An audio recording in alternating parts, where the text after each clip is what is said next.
মারুফ হয় সেই জিনিসের স্লোগান দেওয়া যায়, তবে সেই জিনিসের অনুসরণ করা যায় না। যদি মারুফ হয়, আনুপান্ত জানা যায়, তখনই যথাযথভাবে সেই জিনিসের অনুসরণ করা যায়, তাহলে কোনোদিন সেই জিনিসের অনুসরণ করা যায়। আপনাদের কষ্ট হচ্ছে না? মন খারাপ?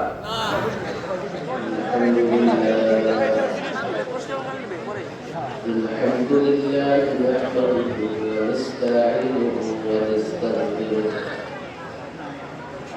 ونؤمن به ونتوكل عليه ونعوذ بالله من شرور أنفسنا ومن سيئات أعمالنا من يهده الله فلا مضل له ومن يضلل فلا هادي له ونشهد أن لا إله إلا الله وحده لا شريك له ونشهد أن محمدا عبده ورسوله أما بعد فأعوذ بالله من الشيطان الرجيم بسم الله الرحمن الرحيم وما أرسلناك إلا رحمة للعالمين صدق الله مولانا العظيم وصدق رسوله النبي الكريم ونحن على ذلك من الشاهدين والشاكرين والحمد لله رب العالمين اللهم صل على محمد وعلى آل محمد كما صليت على إبراهيم وعلى آل إبراهيم إنك حميد مجيد اللهم بارك على محمد وعلى آل محمد كما باركت على إبراهيم وعلى آل إبراهيم إنك حميد مجيد منصوراবাদ সম্মিলিত মাদ্রাসার ৫৬তম বার্ষিক ওয়াজ ওয়া মাহফিলের মোহতারাম সভাপতি, আমন্ত্রিত উলামায়ে কেরাম, আমন্ত্রিত অতিথিবৃন্দ, মঞ্চে উপবিষ্ট উলামায়ে কেরাম, ছাত্র জনতা, যুবক ভাইয়েরা এবং দিনপ্রিয় ইসলামীয় তাওহীদি জনতা, আল্লাহ তাবারক ওয়া তাআলা দয়া ও অনুগ্রহ যিনি সুন্দর একটা পরিবেশে দিনী মাহফিলে বসার তৌফিক দিয়েছেন, সেজন্য সকলেই অন্তর থেকে কালিমাত শুকর উচ্চারণ করি, বলে আলহামদুলিল্লাহ। হয়তো বা এলাকায় আমার প্রথম আসা, তারপরেও উপস্থিতি দেখে মনে হচ্ছে এলাকার লোকজন বড় ইসলাম প্রিয়। আমি লম্বা বক্তৃতা করবো না এবং আমার পরে কেউ আসতে মনে হয় না। আসেন নিয়ামতুল্লাহ ফরিদ আসবেন। আচ্ছা, সব মিলিয়ে লম্বা আলোচনা হবে না, লম্বা সময় নেওয়া যাবে না। আমি অনুরোধ করবো যদ্দূর মাইকের আওয়াজ চাই ধীরে ধীরে ভেতরে প্রবেশ করবে। অন্তত গেটে আমাদের ছাত্রবেলা তোমরা যারা দাঁড়ায় আছো, কলেজের টুকরা সন্তান, মাদারিসা কওমিয়ার সন্তানরা, কষ্ট করে ভিতরে আসে যাও। এলাকার যুবকদেরকে বলবো তোমরা আসো, দিদি মাহফিলে তোমরা আসো। সম্মিলিত মাদ্রাসা, মাদ্রাসার নাম মাদ্রাসার নামই সম্মিলিত মাদ্রাসা। আচ্ছা, 5টা গ্রাম মিলে মাদ্রাসা, এই জন্য হচ্ছে সম্মিলিত মাদ্রাসা। ওই গ্রামের নাম কি? মনসুরাবাদ। 5 গ্রামের মহলায় এই জন্য নাম হচ্ছে সম্মিলিত। ওপরে জামিয়া ইসলামিয়া মনসুরাবাদ, জামিয়া ইসলামিয়া মাদ্রাসা। আমি তো ভাবতেছিলাম মাদ্রাসা সম্মিলিত জ্ঞান। মাদ্রাসার নাম হচ্ছে জামিয়া ইসলামিয়া মনসুরাবাদ। যেহেতু 5 গ্রামের মহলায়, এর মানে এখানে 5 গ্রামের লোকজন আছে। কথা ঠিক না বেঠিক? কোন কথা বলে দেওয়া মানে 5 গ্রামে পৌঁছে যাবে। 5 গ্রামের যুবকরা আছে, 5 গ্রামের মুরব্বীরাও আছে। আমরা এখন একটা বিভাগের দরজায় দাঁড়াই। কার দরজায় দাঁড়াই? এই যে আমি আসলাম রাজবাড়ি, ফরিদপুর, এরপরে এদিকে আছে কি পিছনে মাদারীপুর, আর সামনের দিকে আছে গোপালগঞ্জ, তাই তো? কয়টা জেলা? 5 জেলার গহনা হচ্ছে ভাঙ্গা। যদিও নামটা ভাঙ্গা, 5 বিভাগের গহনা সম্মেলনস্থল হয়ে গেছে ভাঙ্গা। আল্লাহ তাবারক ওয়া তাআলা এই 5 বিভাগে একটা গহনা বা 5 বিভাগের মুখ অবয়ব হিসেবে বাংলাকে কবুল করেছে। ওলামায়ে কেরাম এবং আপনারা যারা আছেন আজকে হয়তো বুঝতেছেন না, একদিন বুঝবেন যে ভাঙ্গা একটা বিভাগ, ভাঙ্গার একটা সিটির মর্যাদা লাভ করবে। এই ভাঙ্গার আশেপাশে 30-40 কিলোমিটার পর্যন্ত লোকেরা নিজেদেরকে সিটি অধিবাসী মনে করে। এমন একটা মহলায় আপনারা আছে। মাশাআল্লাহ, মাদ্রাসা সম্পর্কে যতটা আমি খোঁজ খবর দিয়েছি, একটা পর্যন্ত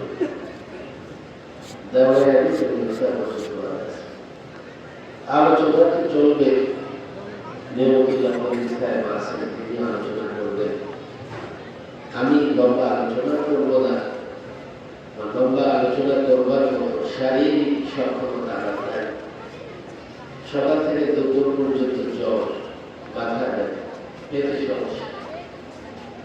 মূলত রাজবাড়ি একটা প্রোগ্রাম ছিল, আমাদের প্রোগ্রাম আসবো কি আসবো না, হাসপাতালে যাবো না মাহফিলে যাবো, এই অবস্থায় ছিল। আল্লাহর উপর ভরসা করে রওনা হয়েছি। আল্লাহ তাবারক ওয়া তাআলা আপনাদের সামনে উপস্থিত হবার তৌফিক দিয়েছেন। এটা আপনাদেরই দোয়া। আমি অনেকবার এবং দেখেছি দুপুর বেলায় বিছানায় শুয়ে থাকার ক্ষমতা হবে, বিকেলে সুস্থ। কারণ একটাই, মাহফিল ওলারা অন্যদের দোয়া করো আর না করো, এই দিন ঠিকই দোয়া করো। যেটা হুজুর আসে, আল্লাহ ভালো রেখো, আল্লাহ বৃষ্টি দিও না, রাস্তাঘাট দিয়ে যাবো। মাহফিলের আয়োজকদের দোয়ার ব্যবস্থা সুস্থ করে। মাশাআল্লাহ, যেহেতু ভাঙ্গার মানুষ, আবার আপনারা মনসুরাবাদের মানুষ, মনসুরাবাদ নামটা কিন্তু অত্যন্ত সুন্দর। গ্রামের নাম হিসেবে মনসুরাবাদ অত্যন্ত সুন্দর একটা নাম। আজকাল তো নানা এলাকায় গেলে নানা রকমের গ্রামের নাম শোনা যায়। হবিগঞ্জ গেছি, গ্রামের নাম হচ্ছে হিমার গাঁও। হিমার গাঁও, হিমার মানে বুঝলেন দাদা, গ্রামের নাম হিমারগাঁও মানে গাদাগাঁও। এমন অদ্ভুত টাইপের অনেক গ্রামের নাম আছে, অনেক গ্রামের নাম আছে। এত সুন্দর একটা নাম মনসুরাবাদ, নামের প্রভাবও মানুষের উপরে পড়ে। নাম ভালো হলে মানুষের স্বভাব চরিত্রের উপর তার কিছুটা হলেও প্রভাব পড়ে। বড় সুন্দর একটা নাম মনসুরাবাদ। যেহেতু 5টা জেলার মহড়া আপনাদের ভাঙা ভাঙচুর করা ছাড়া এই 5 জেলার লোকজন পার হতে পারবে না, সেহেতু আপনাদের একটা প্রভাব এই 5 জেলার মানুষের উপরে পড়বে। যদি আপনাদের আচার আচরণ ব্যবহার, একটা সময় ফেরি ছিল, ওই ইতিহাসটা বাদই দিলাম। ফেরিঘাট থাকলে ওই এলাকার লোকজনের চরিত্র ঠিক রাখা যায়। ফেরিঘাট নানা রকমের ফাসাদ ফেরদাকে গিয়ে এখন তো ফেরি নেই। এখন আপনারা পৃথিবীর আপডেট একটা সেতু ব্রিজের পারের লোকজন হয়ে গেছে। আপনাদের আচার আচরণ ব্যবহার, আপনাদের শিক্ষা কৃষ্টি কালচারের একটা প্রভাব 5টা জেলায় পড়বে। আপনারা কেমন হবে, আপনাদের ঘর কেমন হবে, আপনার সন্তানেরা কেমন হবে, যদি সব ঠিকঠাক মতো হয় দেখা যাবে ওই এলাকার লোকজনের উপরে প্রভাব পড়বে। আমরা কেমন হবো আসলে, কিভাবে নিজেকে তৈরি করব, আমার সন্তানদেরকে কিভাবে তৈরি করব, সমাজ ব্যবস্থা কিভাবে তৈরি হবে, আলোচনা করতে লম্বা আলোচনা করা যায়। আমার পারিবারিক জীবন কেমন হবে, আমার সামাজিক জীবন কেমন হবে, আমার রাষ্ট্রীয় জীবন রাজনীতি কেমন হবে, এই সবগুলো ঠিকঠাক মতো করে দিতে পারলে আমরা সফল।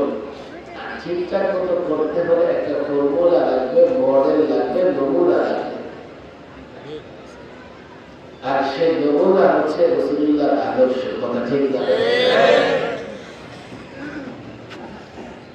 আমরা কিন্তু রাসূলুল্লাহর সিরাত জানি না এমন না, সামান্য হলেও জানি। তবে আমি বলি এটা মারুফ। রাসূল আমাদের নিকট পরিচিত ব্যক্তিত্ব, কোনো মালুম নয়। আমরা রাসূলুল্লাহর জীবন আদর্শ পুরোপুরি জানি না। অনেক রাজনৈতিক দলের নেতাদের নাম আপনি বলতে পারবেন, গায়িকা নায়কের নাম আপনি বলতে পারবেন, তারা প্রসিদ্ধ মারুফ। আজকে মুসলমানেরা রাসূলুল্লাহকে মহব্বত করে, রাসূল সাল্লাল্লাহু আলাইহি সাল্লামকে মানে, সব ঠিক আছে, কিন্তু জেনে বুঝে না রাসূল সাল্লাল্লাহু আলাইহি মুসলমানদের মধ্যে প্রসিদ্ধ একজন শাখসিয়ত ব্যক্তিত্ব বাস আমাদের মুসলমানেরা সাল্লাল্লাহু আলাইহি। কোন জিনিস যদি মারুফ হয় সেই জিনিসের স্লোগান দেওয়া যায়, তবে সেই জিনিসের অনুসরণ করা যায় না। যদি মালুম হয়, আদবান্ত জানা যায়, তখনই যথাযথভাবে সেই জিনিসের অনুসরণ করা যায়, তাহলে কোনোদিন সেই জিনিসের অনুসরণ করা যায়। আপনাদের প্রশ্ন হচ্ছে মন খারাপ? সবার মন ভালো? এটা তাকবীর দেন, আল্লাহু আকবার।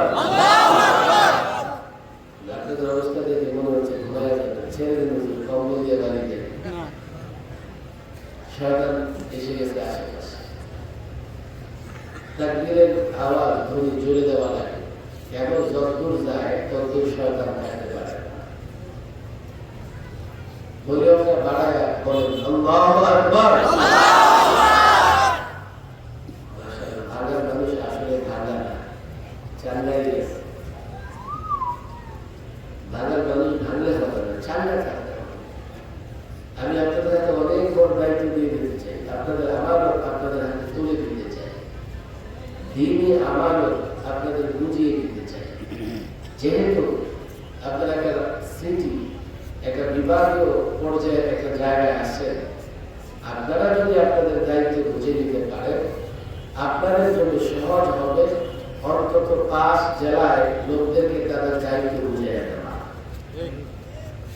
আপনাদের সেন্টার, একটা মার্কাজ, বলিওটা বাড়া একটা দিতে বলে আল্লাহু আকবার। মাশাআল্লাহ, যুবকের বলে না, আমি অনেক যুবকের চেহারা লজ্জা পাই, তাকবীর দিতে লজ্জা পায়, রাস্তায় ঘুরে ঘুরে ফেটে যায় বলতে লজ্জা পায়। কথা ঠিক না? স্কুল কলেজের ছেলেরা মনে করে কি বুঝে তো আপনাদের কাজ। আরে ইসলামী মৌলবী আপনারা, ইসলাম মৌলবীর যতটুকু তোমার ততটুকু। আজকাল যুবকেরা ইসলামের বেলায় দায়িত্ব দিয়ে দেয় মৌলবীদের, আর জাগতিক নানান বিষয়ে দায়িত্ব নিজে দিয়ে দেয়। যেদিন যুবকেরা ইসলামের দায়িত্ব দিবে সেদিন কোন ষড়যন্ত্র ইসলাম প্রতিষ্ঠাকে ঠেকাতে পারবে না। হাতে শক্তি আছে, বাহুতে শক্তি আছে, আবার রক্ত বড়, অর্থ করেও কামাই করতে পারে। আমাদের এই সম্পদ যুবক, ওদেরকে পশ্চিমারা সবসময় ইসলাম মুসলমানদের বিরুদ্ধে কাজে লাগাতে চেষ্টা করে, আর আমরা চেষ্টা করি এই যুবকের শক্তি, অর্থ, তার মেধাকে যেন ইসলামের পক্ষে কাজে লাগায়। নিজেকে তৈরি করতে হবে, নিজের ঘর, নিজের সমাজ তৈরি করতে হবে। একজনের যে ফর্মুলা দরকার, এই ফর্মুলা আমাদের কাছে আছে, পৃথিবীর অন্য কারো কাছে। এটা অনেক কথাই তো বলা গেছে, আমি তো লম্বা কথা বলবো না, বলেছি। পশ্চিমাদের পারিবারিক ব্যবস্থা এটা ভঙ্গুর পারিবারিক ব্যবস্থা, ধ্বংস হয়ে গেছে পারিবারিক ব্যবস্থা। সমাজ ব্যবস্থা হচ্ছে পশুত্বের সমাজ ব্যবস্থা। তবে তাদের একটা সুশৃঙ্খল রাষ্ট্র ব্যবস্থা আছে। সেটা কেন? রাষ্ট্র জনগণকে তার ব্যক্তি কাজে লাগিয়ে রেখেছে। জনগণ রাষ্ট্র নিয়ে চিন্তা করার সুযোগ পায় না।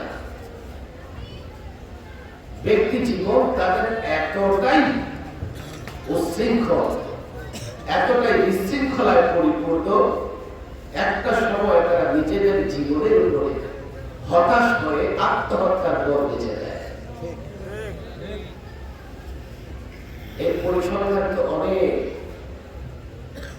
কোন মুসলিম রাষ্ট্রে আত্মহত্যার স্পট নাই, জায়গা নাই। আর পশ্চিমার অনেক দেশে আত্মহত্যার জায়গা তৈরি করা আছে। বাঁচতে চান না, কেমনে মরবেন? পাহাড় থেকে লাফ দিয়ে জায়গা করা আছে, লাফ দেন করে মরে যায়। ইনজেকশন দিয়ে তাও করা আছে। আবার অনেক লিগ্যাল এজ, আইনি সহায়তা দেওয়ার জন্য সংস্থা আছে, ফ্রি আইনি সহায়তা দেবে। মরতে চান, এইভাবে মরেন। আপনার মরার দায় দায়িত্ব কাউকে দিতে হবে না, কেউ ঝামেলায় পড়বে না।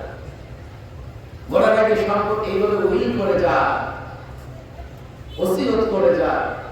অনেক আইনি সংস্থা আছে, তাদের পারিবারিক ব্যবস্থা এতটাই ভঙ্গুর হয়ে গেছে, ওসব দেশে বিপত্নিক বা বিধবা নারীরা মাঝে মধ্যে সমাবেশ করে। নারী পুরুষের সম্পর্ক থেকে না, এতটা ভয়াবহ চিত্র পশ্চিমা দেশগুলোতে নারী পুরুষের সম্পর্ক থেকে না। ভালো করে বুঝেন কেন থেকে না? নারী পুরুষের সম্পর্ক কেন থেকে না? নারীও মনে করে আমিও কামাই করি, পুরুষের কামাই করে। বিয়ে হওয়ার পরে মশারির কারণে থেকে ঝগড়া শুরু হয়ে যায়। ব্রেকফাস্ট কে বানাবে, এরপরে আসে বাচ্চা খেয়ে দেবে। এটা তো নারী অন্য কাউকে দায়িত্ব দিতে পারে না। তোরা চেষ্টা শুরু করেছে যে পুরুষের পেটেও বাচ্চা দেওয়া যায় কিনা, এমন চেষ্টা পশ্চিমারা করেছে। সংসার থেকে না, প্রযুক্তিতে এগিয়ে বিশ্বের দুটা দেশ, জার্মান এবং জাপান। আমরা সকলেই জানি জাপানে ওরা প্রযুক্তিতে আগায়। ওরা সিদ্ধান্ত নিল যে এই ধরনের বিবাহ সাথী যেহেতু টিকে না, আমরা দূরভাষী বিয়ে চালু করব। দূরভাষী বিয়ে কি পত্রিকায় এসছে, বিয়ে হবে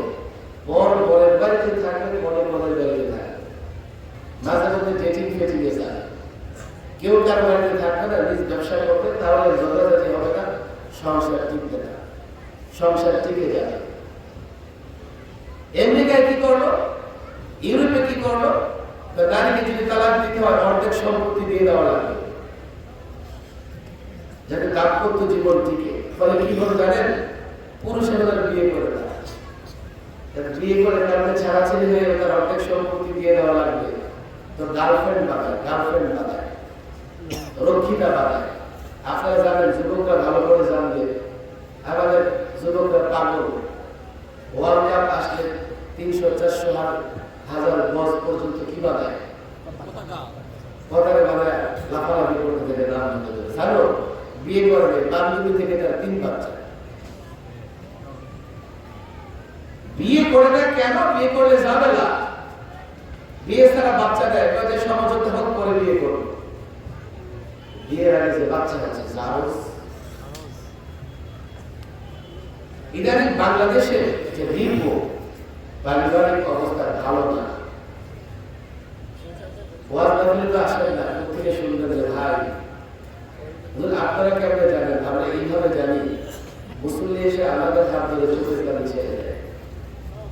প্রত্যেকটা ঘরে ঘরে 2টা বড় সমস্যা, মাদক আর অবৈধ প্রেম ভালোবাসা। সন্তানের অবৈধ কাজে মা বাবার চেহারা কালো হয়ে যাচ্ছে, সন্তানের মাদকতার কারণে মা বাবার চেহারা দেখাতে পারে না সমাজে। যদি বাংলাদেশে আপনারা আপনাদের সমাজ ব্যবস্থা, পারিবারিক ব্যবস্থা ঠিক না করতে পারেন, পশ্চিমাদের মতো অবস্থা হবে, এটা মানুষের সমাজ থাকবে না, এটা পশুর সমাজে পরিণত হবে। সমাজ মেরামত করতে হবে, রাষ্ট্র মেরামত করতে হবে, সবগুলো মেরামত করবো, ফর্মুলা আমাদের কাছে আছে, আছে, আছে, আছে না নাই? কোরআনে কারিমের একটা আয়াত আমি তেলাওয়াত করেছি, ওয়া আরসালনাকা ইলা রাহমাতাল লিল আলামিন। তরজমা শুনলেন, হে রাসূল, আমি আপনাকে জগৎ সমূহের জন্য রহমত হিসেবে প্রেরণ করেছি।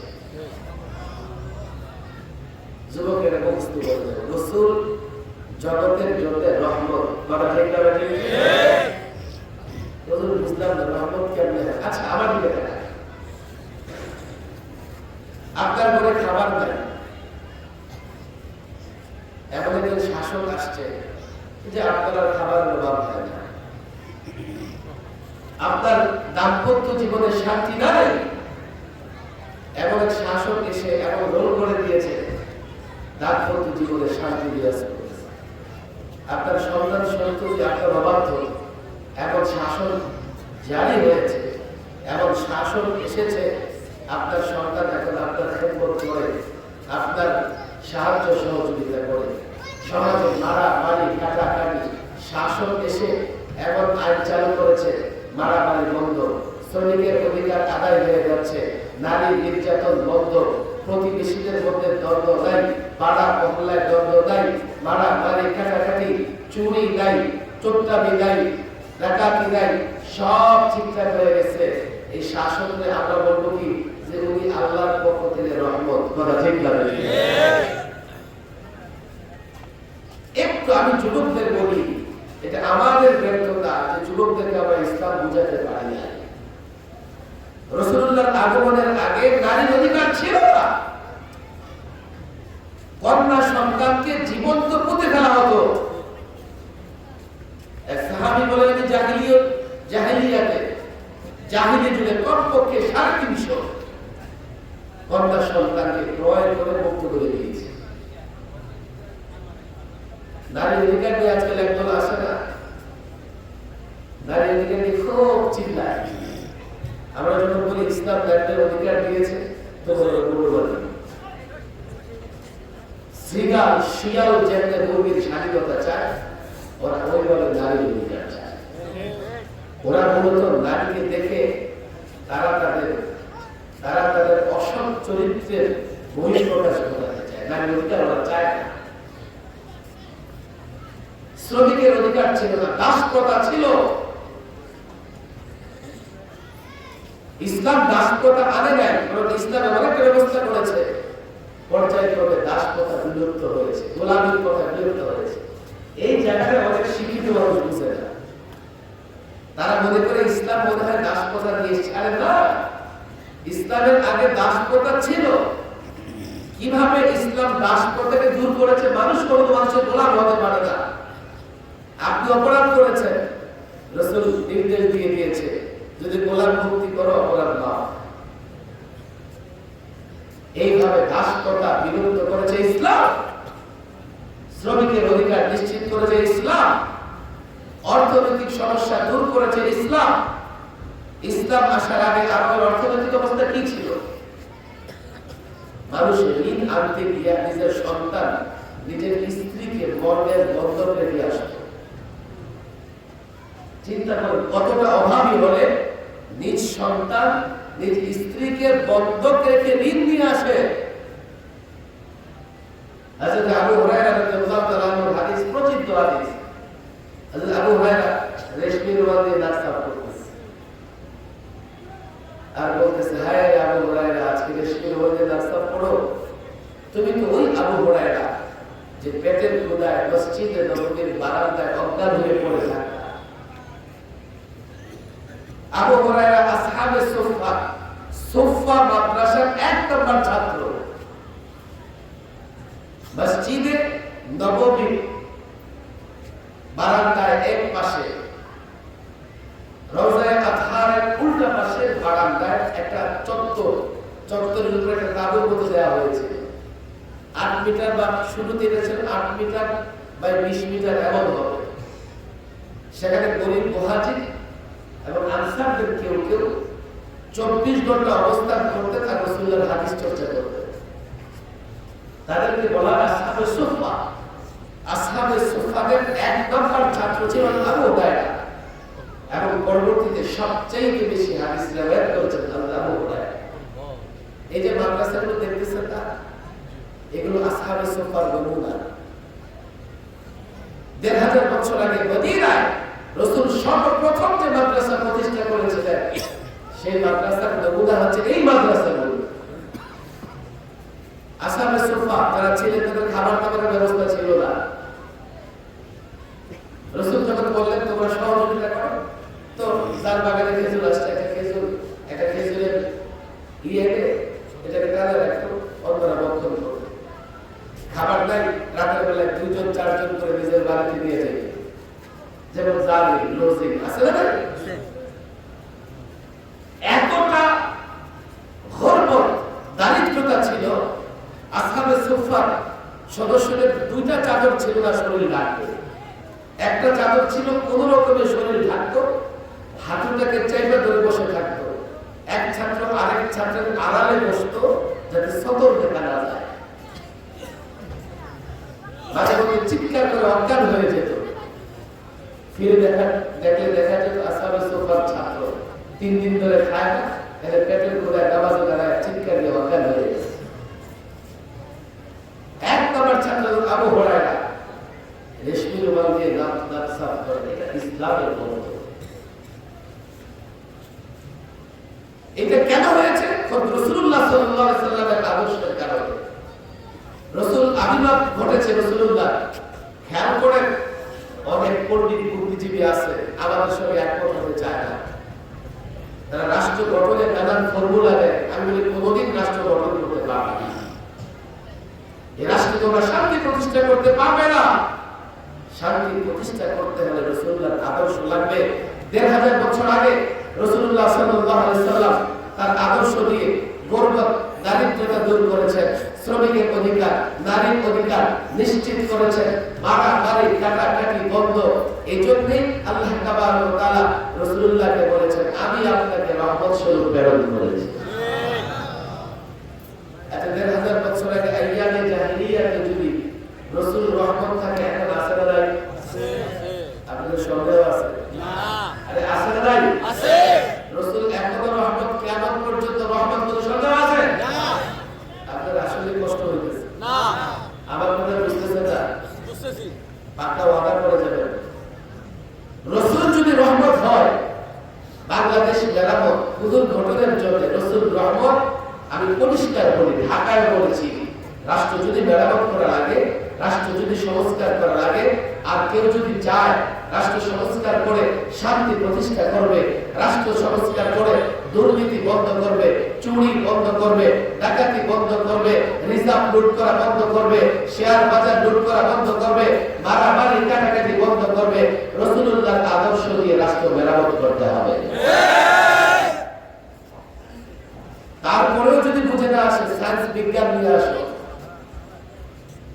বিজ্ঞান নিয়ে আসো। আজকে কেউ কেউ মনে করে কি আমরা ইন্ডিয়ার থিওরি দিয়ে রাষ্ট্র মেরামত করব, কেউ মনে করে ভারতের থিওরি দিয়ে, ভারতের ফর্মুলা, ভারতের মডেল বানায়, ভারতের নমুনা বানায় বাংলাদেশ মেরামত করব। দেখছি তো ভারতকে মডেল বানায় বাংলাদেশ মেরামত করছো, 18,35,000 কোটি টাকার ঋণ মানুষের ঘাড়ে চাপাই দিয়ে গেছো। আজকে যে শিশু জন্ম দিবে তার মাথায় 1.5 লক্ষ টাকা ঋণ আছে। ফর্মুলা দিয়া, পশ্চিমাদের ফর্মুলা দিয়ে রাষ্ট্র চালাইছো, 11 লক্ষ কোটি টাকা 16 বছরে পাচার করেছে। দেশটাকে 2 বছর চালান যাইতে অন্তত সেই টাকা তারা পাচার করেছে। রাসূলুল্লাহর ফর্মুলা দিয়ে রাষ্ট্র চালাতে হবে, কিন্তু আপনাদের বুঝে আসে না, বুঝে আসে না। আমেরিকা ভারতের থিওরি ফর্মুলা মডেল লাগবে। আল্লামা মুফতি আমিন রাহিমাহুল্লাহ এটা বোঝার ইচ্ছা করতে আমি প্রায় এটা বলি। এক লোকের হযরত খিজির আলাইহিস সালামের সঙ্গে সাক্ষাৎ, এরকম জানতো হযরত খিজির যার জন্য দোয়া করেন, দোয়া কবুল হয়ে যায়। তো খিজিরকে চলে আসে, আমার জন্য দোয়া করে। বলে তোমার জন্য কি দোয়া করবো? দোয়া করেন আমি যদি বড় লোক হয়ে যাই। বড় লোক হতে বাধা আছে? আপনাদের কি মনে হয় বড় লোক হতে বাধা আছে? দুইটা শর্ত আছে। বড় লোক হইতে হবে বৈধ পথে, আবার সম্পদ খরচ করতে হবে বৈধ পথে। এই 2 শর্তে যদি আপনি গোটা বাংলাদেশের মালিক হয়ে যান, ইসলামের কোনো সমস্যা নাই। হক মালিক। আপনাদের এইবারের লোকেরা তো মনে করে ইসলাম বাংলাদেশ গরিব হয়ে যায়, এই জন্য সব আক্রোশী আর দেওয়ার লাগে মাঝ বাংলাদেশের পিছনে দৌড়ায়। আমার যুবকরা ওদিকে কি লেগে যায় জানেন? ওদিকে পয়সা ধনী হওয়া যায়। আবার এখান থেকে ট্রেন বানা করে ল্যাংটা বিলের কাছে যায়। ঢাকায় ল্যাংটা বিল বের হয়েছে, যুবকরা পিছিয়ে পিছিয়ে দৌড়ায়। আমি সে এই করে ল্যাংটা বিলের পিছনে দৌড়ায়। ঘটনা কি? হুজুর জানেন না, ওর ভিতরে অনেক কিছু আছে। দেখাই তো যে কি আছে।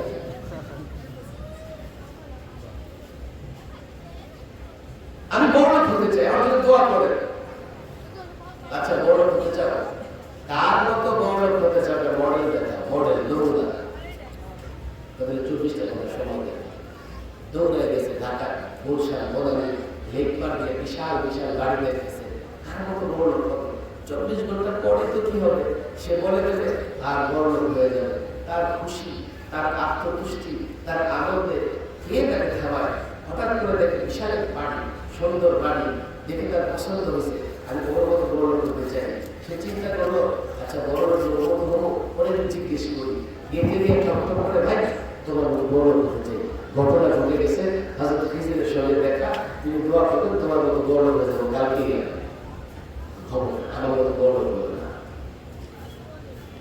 আমার চাইতে কষ্টে কেউ নাই। তাই নাকি? আচ্ছা ঠিক আছে থাকো, সামনে গেছে আরেকটু সামনে গিয়ে দেখে আরো বিশাল বাড়ি। এটা আমার পছন্দ হয়েছে, আমি ওর মতো বড় লোক। চিন্তা করে জিজ্ঞেস করে ভাই আপনার মতো বড় লোক হতে চাই, খবরদার আমার মতো বড় লোক হবে না। এই বাংলাদেশে আমার চাইতে কষ্ট কেউ নেই। সময় নষ্ট হয়ে গেছে, সময় চলে যাচ্ছে, দৌড়ে গেছে আরো সামনে গিয়া দেখে যে 2 লেকের মোহনায় বিশাল এক বাড়ি, মালিক বসে আছে, চাকর বাকরা কাজ করতেছে, বাচ্চারা খেলাধুলা করতেছে। এবার আর জিজ্ঞেস করুন না, জিজ্ঞেস করে ঝামেলা। আমি খিজিরকে বলে দেবো এই লোকের মতো বড় হচ্ছে। কিন্তু একটু দূর গিয়ে চিন্তা করতেছে, আগের দিনে জিজ্ঞেস করে ভালোই তো হয়েছে, জিজ্ঞেস করে দিই। আমার উল্টা ভাই ফিরে আসা, ভাই ভাই কি ঘটনা? আপনার মতো বড় লোক হতে চাই, ঘটনা এই ঘটেছে, দোয়া করবে আপনার মতো বড় লোক হয়ে যাবে। এগুলো হাত ধরে ফেলেছে। ভাই রে এই দুনিয়াতে আমার চাইতে কষ্ট কেউ নাই, আমার চাইতে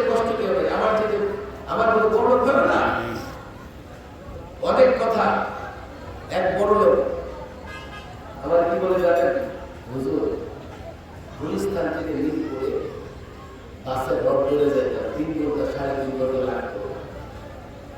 তখন জানালা দিয়ে যখন দেখতাম যে কেউ এসির মধ্যে প্রাইভেট কার দিয়ে যাইতেছে, তো মনে করতাম এই প্রাইভেট কারের ভেতরে কত শান্তিতে আছে, আর আমি বাসের কি ধুইলা শীত ধরে জুইলা 3-4 ঘন্টা কত ধরে যাইতেছি। এখন আমি কোটি টাকার 50 লক্ষ টাকার গাড়ি চলে যাই, যখন বাসে ওই যে শীত ধরে লোকেরা যাইতে দেখি, তখন মনে মনে ভাবি আরে এই প্রাইভেট কারের লোক কতটা কষ্টে আছে। এই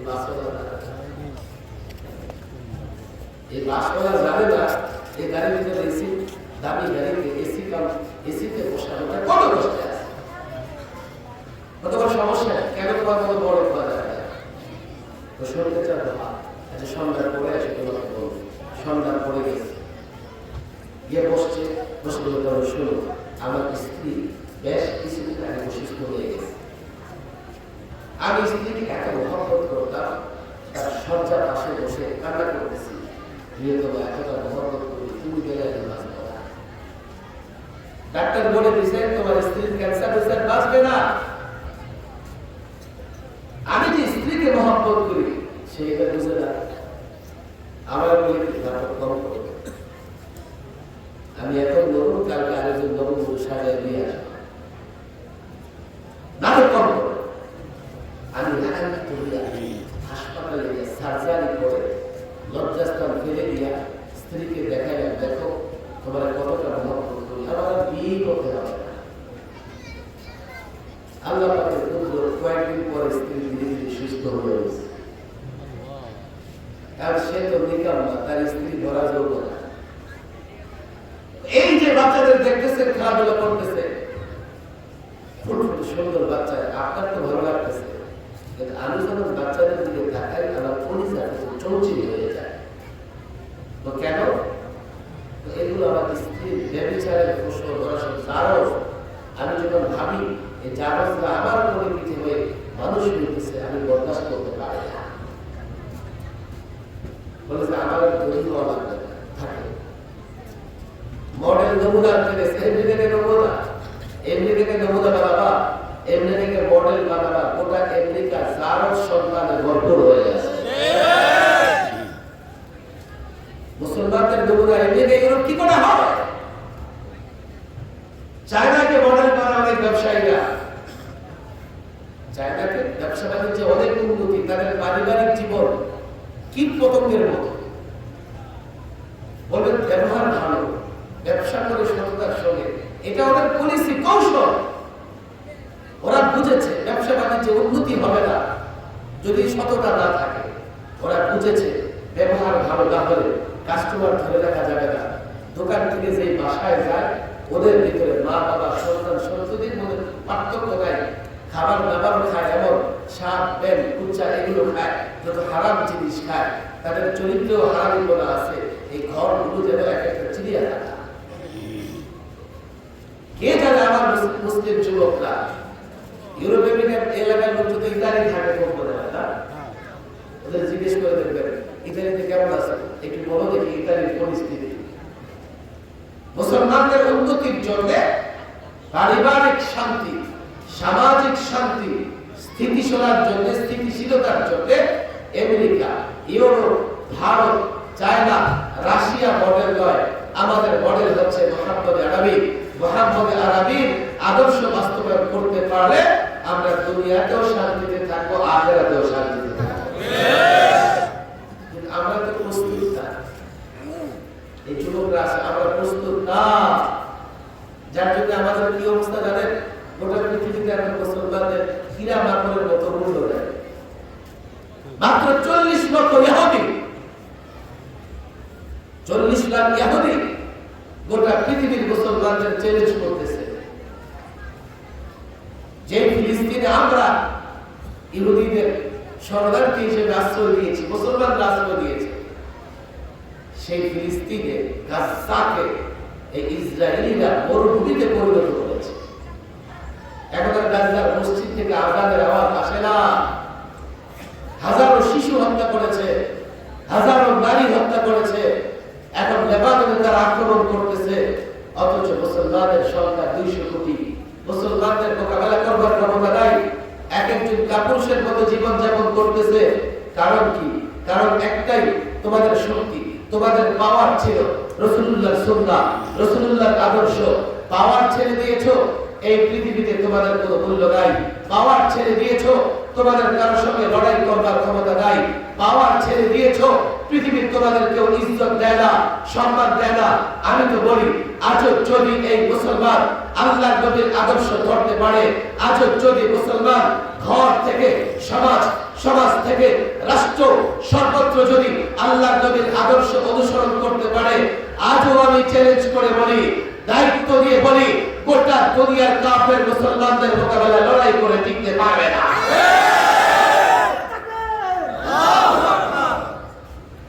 মুসলমানদের তো সব শেষ হয়ে গেছে।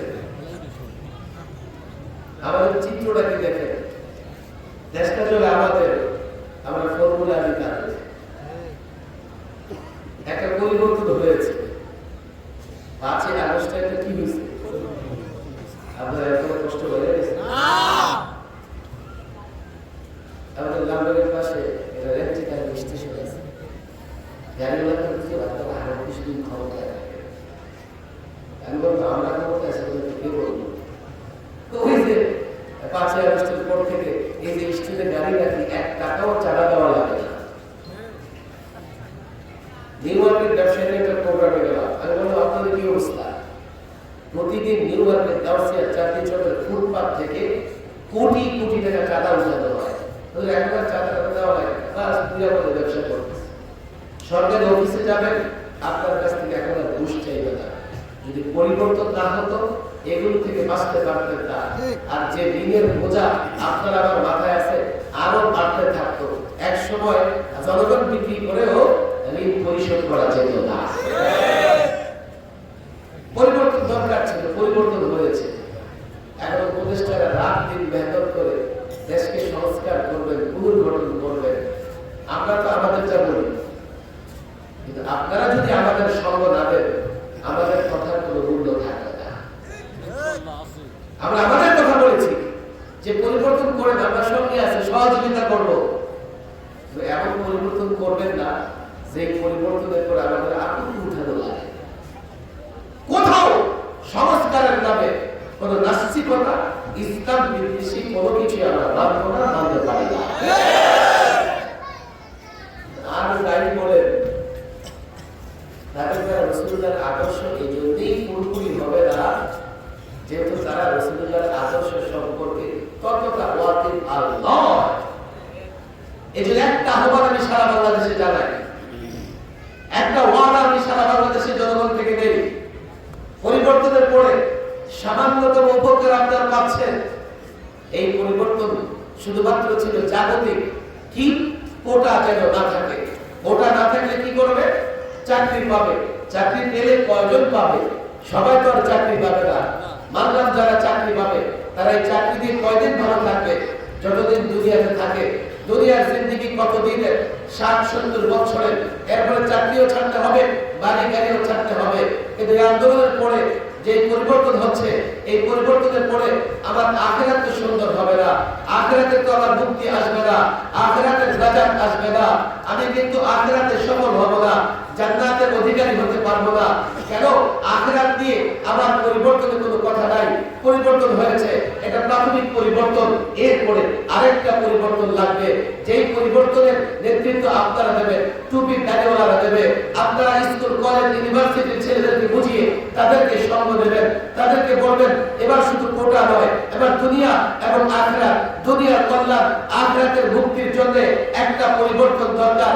যদি পরিবর্তন করতে পারেন, এরপরে দেখা যাবে টার্গেট যেহেতু দুনিয়া আখিরাত, দুনিয়া আখিরাত সম্পর্কে যে ব্যক্তি জানবে, সংস্কারের দায়িত্ব তাকে দেওয়া হবে।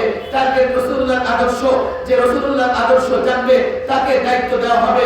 টার্গেট ইসলাম, যে ইসলামী জ্ঞানে পণ্ডিত হবে তাকে দায়িত্ব দেওয়া হবে।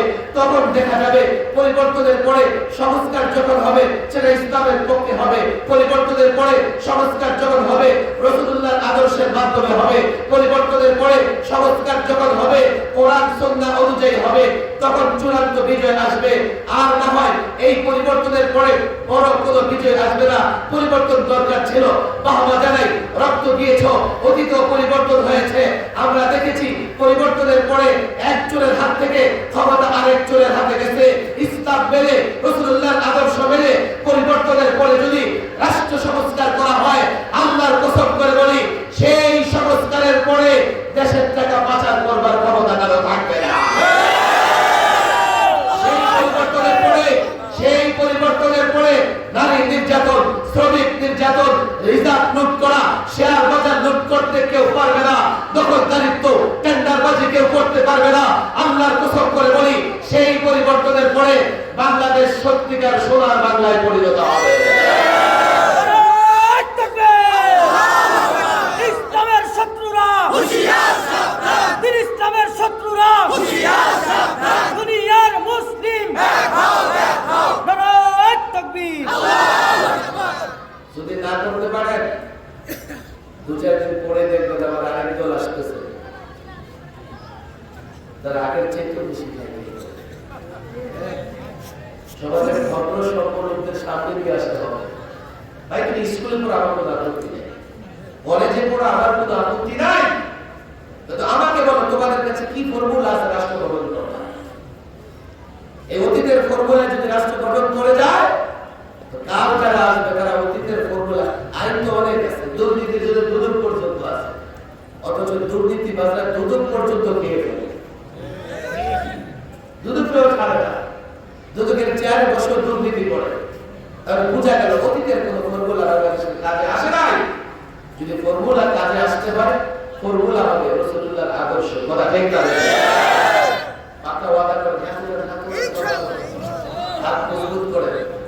আমি বলতেছি আমাকে ভোট দেন, এগুলো বলতেছি বলে ভোট চাইতেছি আপনাদের কাছে, আপনাদের কাছে ওয়াদা হলো রাসূলুল্লাহর আদর্শে ব্যক্তি, সমাজ, রাষ্ট্র গঠন করব তো ইনশাআল্লাহ। দুর্বল করব তো ইনশাআল্লাহ।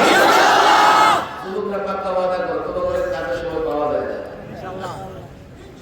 কাজের সময় যেদিকে করবো ওদিকে ফুট, অথচ উল্টা যে ঘুরে গেলে পকেট খালি করে ফেলে তারা কিন্তু খবর দেয়। 11 লক্ষ কোটি টাকা পাচার করছে, তোমার টাকা আছে ওই টাকায়, তোমার কিন্তু খবর দেয়। আবার উল্টা তোমার মাথায় যে ঋণের বোঝা দিয়ে গেছে, তোমার কিন্তু দেওয়া লাগবে। বলে আমি কেমনে দেবো? ব্রিজ বাড়াবা, রাস্তা দিয়ে চলবা, গাড়ি ভাড়া বাড়ায় দিবা, এইভাবে তো কথা ঠিক না? পাক্কা ওয়াদা রাসূলুল্লাহর আদর্শ দিয়ে সমাজ রাষ্ট্র গঠন করব তো ইনশাআল্লাহ। দুর্বল ওয়াদা চলবে না। যদি আলেমরা চূড়ান্ত পরিবর্তনের জন্য ডাক দেয়, চূড়ান্ত পরিবর্তনের জন্য ডাক দেয়, আলেমরা কাজ করে যাচ্ছে, আল্লাহর কসম করে বলি আমাদের স্বার্থের জন্য নয়, আমরা মনে করি দেশের মানুষের ভাগ্যের পরিবর্তনের জন্য, দেশের মানুষের কল্যাণের জন্য, দুনিয়া আখিরাতের কল্যাণের জন্য এমন পরিবর্তনের পরে সত্যিকার অর্থে দেশ পুনর্গঠন হবে, মানুষ শান্তি পাবে। ওই পরিবর্তনের জন্য যদি আলেমরা ডাক দেয়, সঙ্গে থাকবো ইনশাআল্লাহ।